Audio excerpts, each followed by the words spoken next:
गुरुचरित्राचा एकच अध्याय जो ताबडतोब संकट दूर करतो, तो अध्याय म्हणजे अध्याय 50वा. हा अध्याय म्हणजे श्री दत्तगुरूंच्या कृपेचं थेट दार आहे.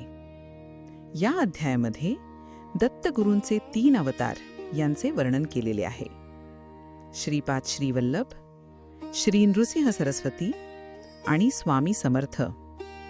या अध्यायाच्या पारायणाने जीवनातील अडथळे, संकटे, ग्रहदोष, असुरी शक्ती हे सगळे दूर होतात. श्री दत्तगुरू म्हणतात, मनुष्याने जीवनात 4 गोष्टी नेहमी पाळल्या पाहिजेत.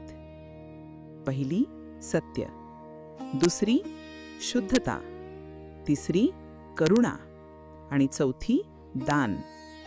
जीवनाचा पाया सत्य आणि शुद्धता आहे.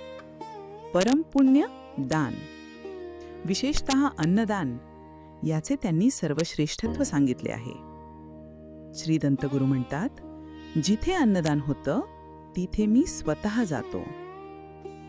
हा गुरुचरित्रातील पवित्र अध्याय 50वा. श्री गुरुदेव दत्त कधीच आपल्या भक्तांना सोडत नाहीत.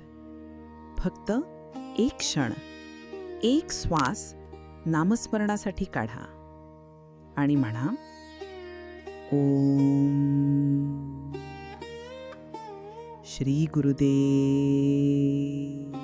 दत्त.